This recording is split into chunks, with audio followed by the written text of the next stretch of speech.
In the last video, we were looking at insurance companies that made the highest investment income in 2017. We also drew a conclusion that they also tended to make the highest profit in the insurance industry.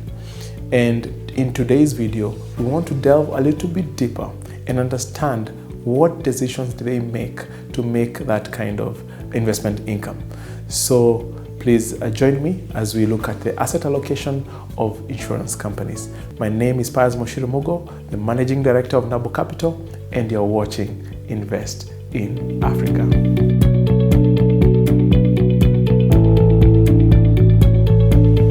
Since 2011, I've been a very close follower of the insurance sector, and I pay particular attention on the investment income line. And when I started following this particular industry, one of the things that really stood out for me is that Jubilee has always tended to generate the most strong, stable investment income. And Britta has always tended to generate high but very volatile investment income. And all the rest tend to fall there in between. So we want to look at what happened in 2017 and how are these particular insurance companies positioned for the future. So let's start by looking at how the insurance industry has made strategic asset allocations. Where do they put money when we pay them premiums? And if you look at, this is 2017 and that's 2011, and you see this gray strip is the most dominant. And this gray strip indicates that insurance companies tend to allocate the highest portion of their portfolios to government securities. The second place that they put their money is in this dark blue strip, which is investment properties.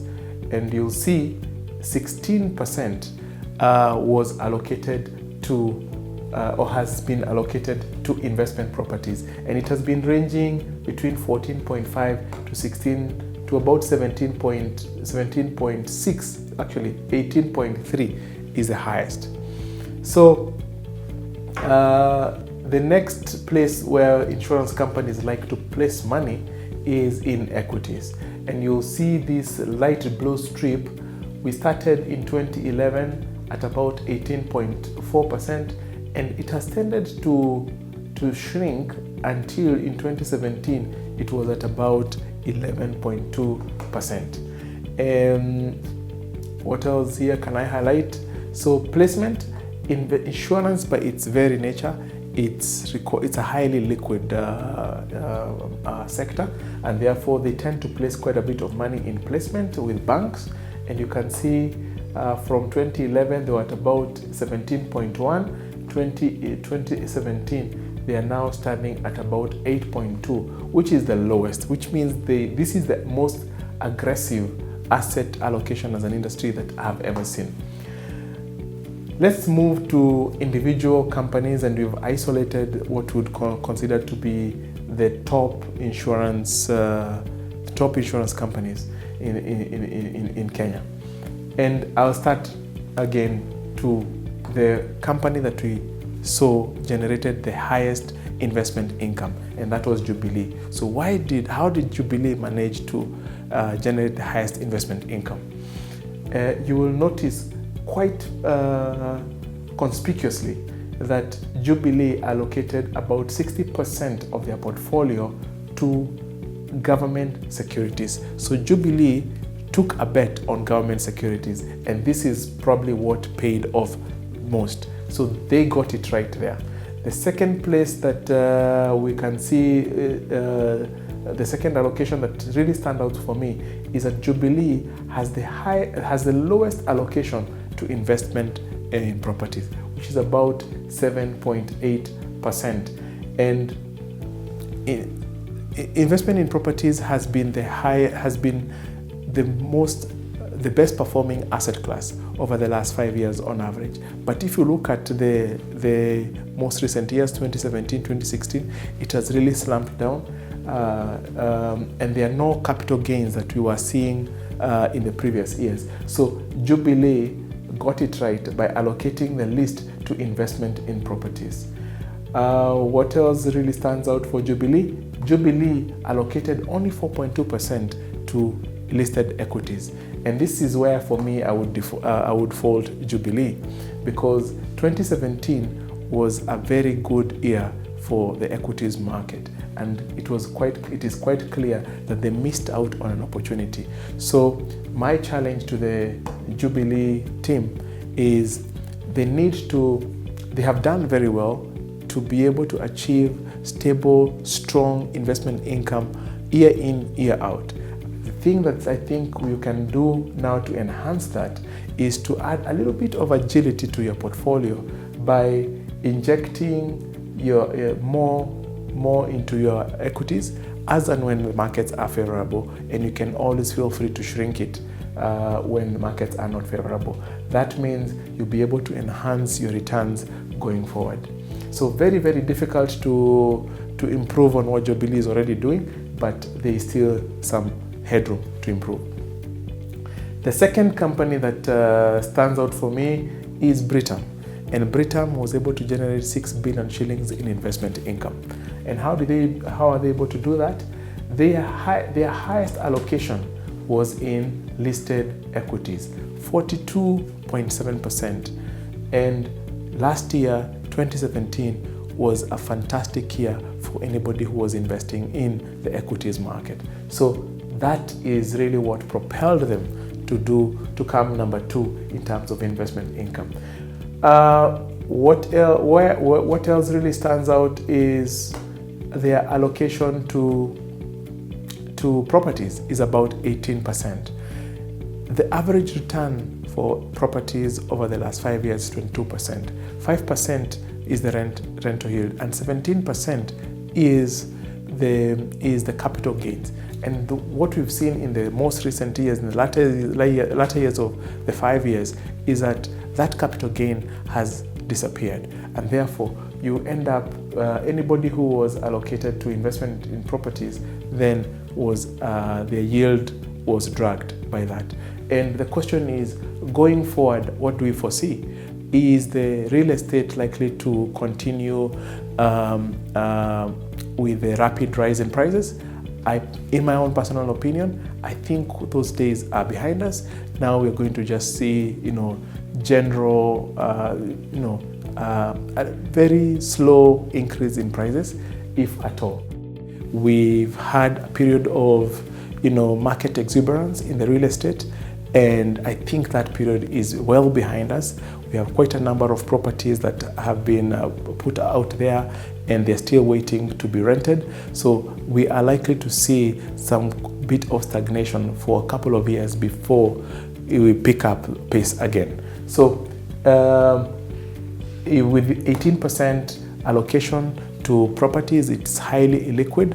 Then I would generally say that Britta, probably this is one of the things that really ate into their investment income, or rather compromised the pace at which they could have built up the investment income. The other thing I can point out on Britta is their exposure to government securities is just about 21%.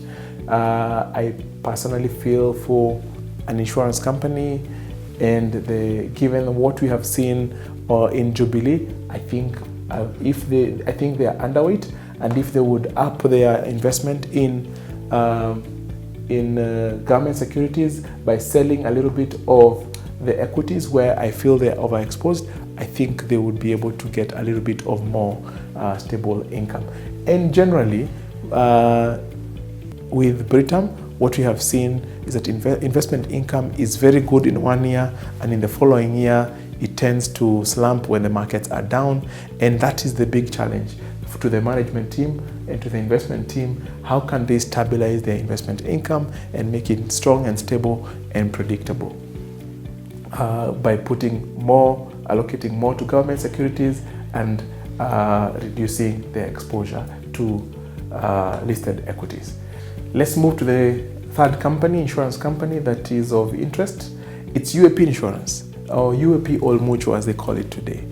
And what really stands out, and I have never seen this before, is that the asset allocation for UAP implies that almost 50% of their portfolio has been committed to investment in properties.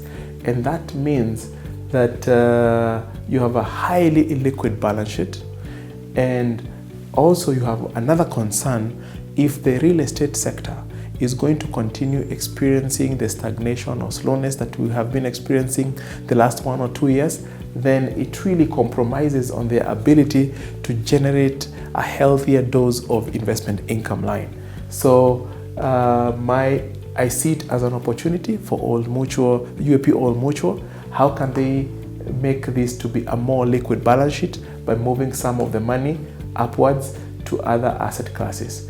And one asset class that is a favorite, and again learning from Jubilee, is the government securities, which is strong, stable, and high-yielding asset class. The allocation to listed equities was 7.2%. 7.2% in a rising market. Again, you can see they were underweight in a market that was rising. They missed an opportunity to, mobilize more or grow their portfolio when the market conditions were conducive. So, and probably this is explained by the high allocation to properties, because you have a very rigid portfolio. It takes a long time. It takes about 239 days on average to dispose of a property. So they are not able to respond to market conditions as they change, and therefore they end up with a low allocation to listed securities. So that's what really stands out for the UAP. I think the challenge is how to turn this balance sheet into a little bit more of a liquid balance sheet that can respond to market conditions. Which other company stands out is CIC. CIC Insurance. It is quite interesting how CIC Insurance is almost a 30-30-30 allocation between investment in properties, investment in placements, and investment in government securities. Almost a very equal distribution. And what really stands out for me is just the high allocation to placements. They closed the year with about 27.4% placed with banks.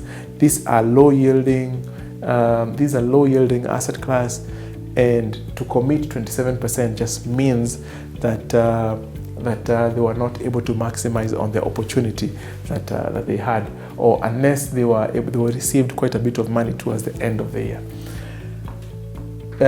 Going forward, I would say please reduce your exposure to placement in banks. Another thing that stands out for me is their allocation to investment in properties. 30% of their portfolio is allocated to properties. Again, highly liquid, and with their doubts whether it is going to replicate the success that we have seen in the past. So to make this balance sheet or this portfolio to yield a little bit more, there might be need to shift a little bit of the value that is in real estate and take it up to listed equities and government securities, and you'll be able to optimize on the investment income line. I think they really got it right around government securities, 32% thereabout, there is room to increase that, but still a very healthy allocation to government securities. Where I think they probably did not get it right is their investment in listed equities. 5.6% exposure to listed equities when they were rising. I think that they could have done better, and they could have really added a lot more financial muscle to this particular portfolio if they had allocated to listed securities.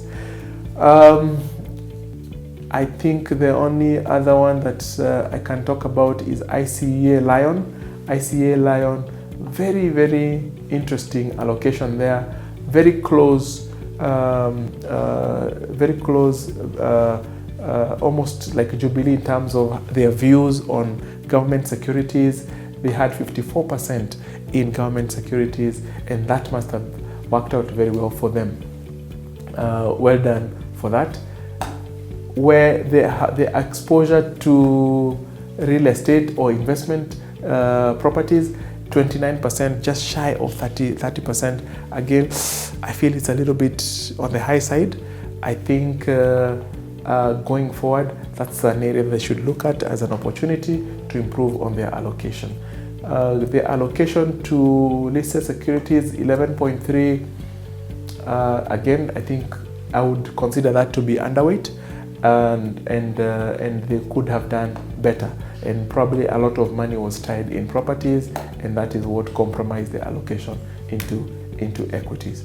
Sanlam, 36% allocation to government securities, 38% allocation to listed securities.